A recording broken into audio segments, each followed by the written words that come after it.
और चलो सब बढ़िया।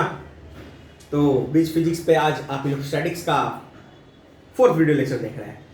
अभी तक का 3 वीडियो लेक्चर्स बेसिक से लेके इक्विलिब्रियम ऑफ चार्ज तक गया है।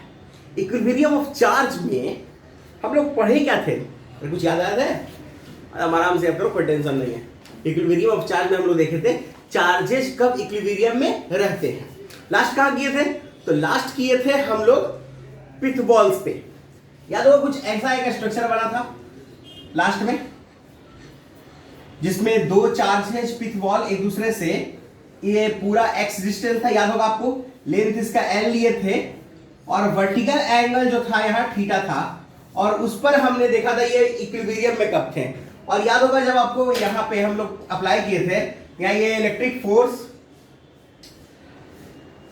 यहाँ टेंशन, तो अगर ये एंगल थीटा तो अल्टरनेट से ये भी एंगल थीटा हो जाएगा, तो ये टी कॉस थीटा, इधर हो जाएगा आपका टी साइन थीटा, और इधर हो जाएगा आपका इसका mg वेट, और ये q2 और इसको मान लो q1। याद होगा हमने जब इसको सॉल्व किया था तो एक रिजल्ट आया था हम लोग का tan theta equals fe divided by mg। ठीक है, fe का वैल्यू क्या हो जाएगा, k q1 q2 upon x square into mg। और हम बोले थे कि अगर एंगल छोटा हो, याद होगा फॉर स्मॉल एंगल हम लोग क्या बोले थे, for small angle tan theta जो है वो नियर अबाउट साइन थीटा होगा, वो थीटा के इक्वल ही होता है नियर अबाउट। तो साइन थीटा यहां से कितना आ जाएगा, तो साइन थीटा क्या होता है, वो बेस मजाक मत, साइन थीटा क्या होता है, परपेंडिकुलर अपॉन हाइपोटेनस, तो x अपॉन 2 है। अब इसको इक्वल कर लेंगे, तो याद होगा यहां से x हमारा आया था, जो हम उसमें, आप अगर वो वीडियो देखे होंगे तो उसमें पिन ट्वीट नहीं, एक्चुअली पिन कमेंट कर दिए हैं उसमें। वहां x का वैल्यू आपका देखिए लिखा है थे हम 12 डिवाइड में लिखा गया था, जो कि गलती था, 2k q1 q2 l upon mg और पावर 1/3। अब इस पे बेस्ड क्या क्वेश्चन दिया जा सकता है, इस पे बेस्ड 2-3 क्वेश्चन दिया जा सकता है। जैसे पहला, if whole setup is taken in a space, अगर होल सेटअप को स्पेस में ले जाया जाए तो क्या होगा। स्पेस में होता क्या है, मतलब आप अर्थ के ग्रेविटेशन से फ्री हो चुके हो, अर्थ के ग्रेविटेशन से फ्री हो गए हो, तो उस केस में क्या होगा, देखो tan थीटा का फॉर्मूला क्या है हमारा, fe अपॉन mg। अगर स्पेस की बात करें वहां g 0 हो जाता है, अगर g 0 होगा तो tan थीटा क्या हो जाएगा आपका, अनडिफाइंड। tan थीटा क्या हो जाएगा, अनडिफाइंड। कोई दिक्कत, तो tan थीटा अनडिफाइंड हो गया हमारा, tan थीटा क्या है आपका, अनडिफाइंड है। अनडिफाइंड करने का मतलब थीटा कितना हो जाएगा, 90 डिग्री। अब जरा समझो ध्यान से, थीटा 90 डिग्री, यानी ये भी थीटा 90 डिग्री। तो ये पूरा का पूरा सेटअप कैसा हो जाएगा, तो ये पूरा का पूरा सेटअप कुछ इस तरह से लगेगा देखने में। ये पूरा डिस्टेंस x जो है आपका 2l के इक्वल हो जाएगा। इस पॉइंट, मान लो इस पॉइंट को ले लेते हैं, तो क्यों हुआ ऐसा, क्योंकि ये पूरा का पूरा 90, ये पूरा का पूरा 90 मतलब यहां चला जाएगा, पूरा का पूरा 90 होने का मतलब ये यहां चला गया, यानी ये चार्ज ऑब्जेक्ट यहां चला गया और ये चार्ज ऑब्जेक्ट यहां चला गया, तो ये स्ट्रेट लाइन बन गया हमारा। तो उस केस में जो हमारा f होगा वो क्या हो जाएगा, k q1 q2 divided by 2l का होल स्क्वायर। ये रिजल्ट आएगा आपका कब, जब इसको स्पेस में ले जाएंगे तब। ये एक केस है।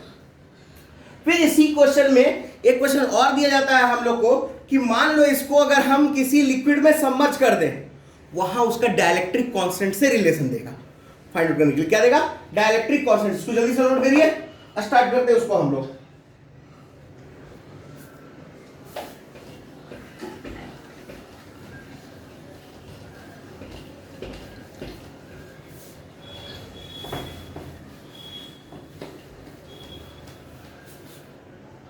डाइलेक्ट्रिक, जैसे देखो अब इसको कहता क्या है कि मान लो क्या ये रहा है कि ये पूरा का पूरा सेटअप, ये पूरा सेटअप यानी ये चार्ज किसी एक पार्टिकुलर लिक्विड में डाल दिया गया है।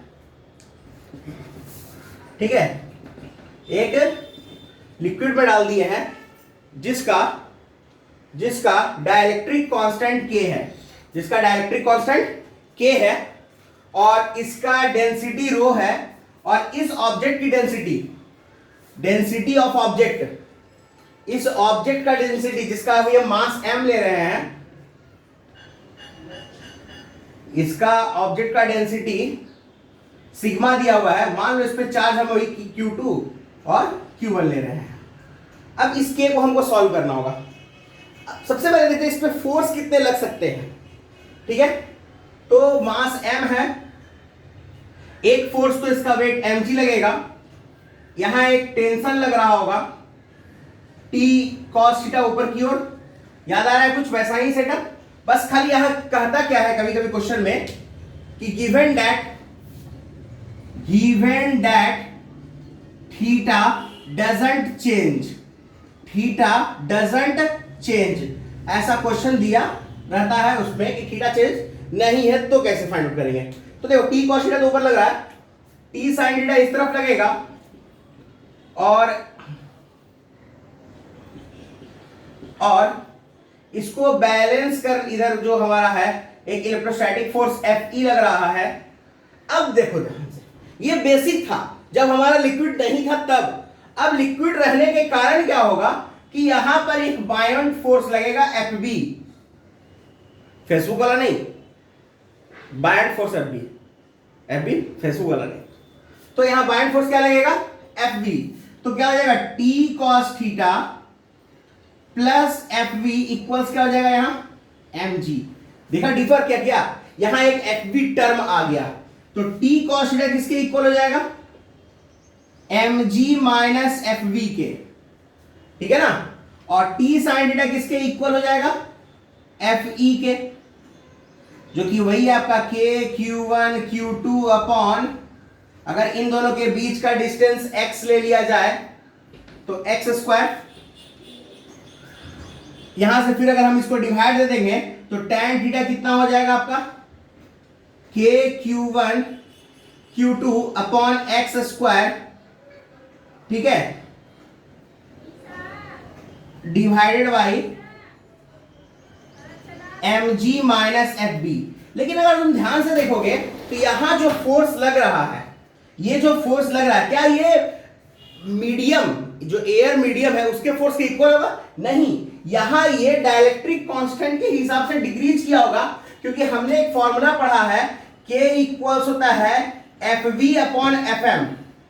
तो यहां से Fm, सॉरी दिख रहा होगा आप लोग को, K इक्वल्स होता है Fv अपॉन Fm, यानी यहां से Fm होता है Fv अपॉन K।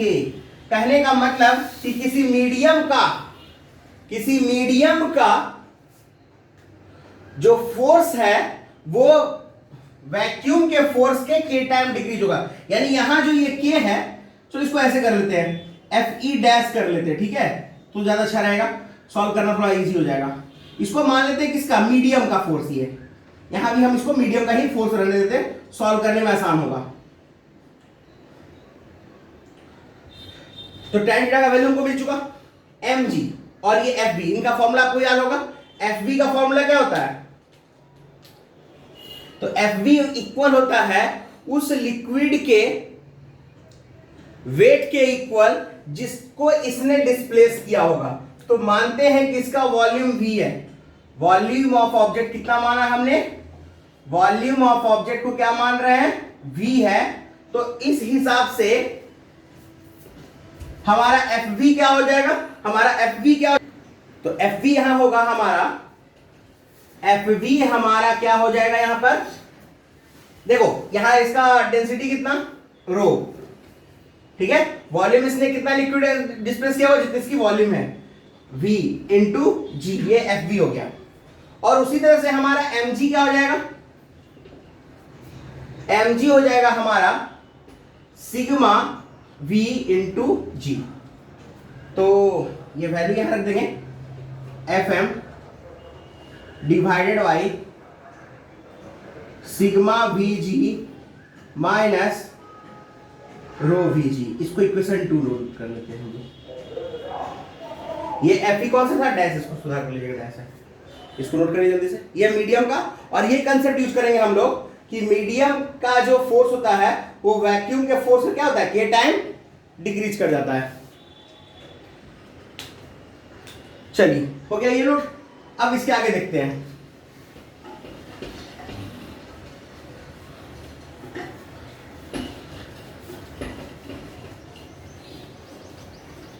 तो देखो ये tan थीटा का वैल्यू है हमारा, किसका वैल्यू है, tan थीटा का। अब tan थीटा का एक और जो वैल्यू हमारे पास था वो था Fe अपॉन mg। Fe क्या था वहां पर, तो मीडियम के बाहर यानी वैक्यूम वाला फोर्स था वो, Fv अपॉन mg। फिर यहां भी mg को हम लोग क्या लिख सकते हैं, सिग्मा v इंटू जी। ये सिग्मा v इंटू जी कैसे लिख रहे हैं, डेंसिटी इंटू वॉल्यूम, मास कहलाता है ना, डेंसिटी इंटू वॉल्यूम क्या कहलाता है, मास, इसलिए। अब दोनों को इक्वेट कर लो, तो यहां से क्या आ जाएगा, Fm upon sigma Vg minus rho Vg equals क्या आ जाएगा, Fv अपॉन सिग्मा Vg। अब यहां से एक कंसेप्ट यूज कर लो, Fv को क्या लिख सकते हो, K into F M, K into F M लिख सकते हैं ना Fv को, तो Fm अपॉन इन दोनों में Vg कॉमन ले लेते हैं, सिग्मा माइनस रो इक्वल्स क्या हो जाएगा, K into F M divide by sigma Vg। Vg से Vg कैंसिल, ठीक है। तो रिजल्ट क्या हो गया यहां पे हमारा,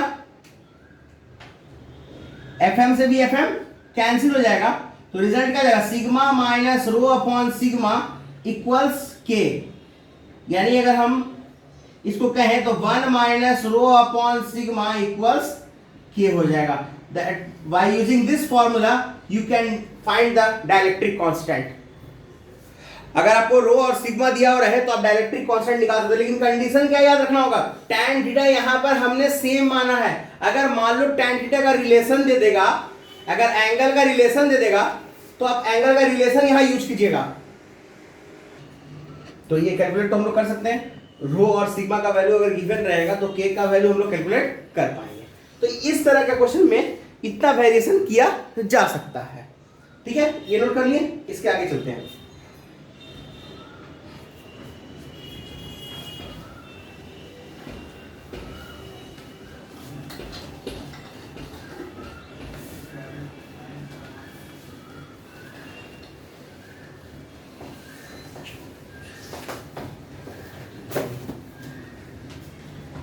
अब देखो जरा,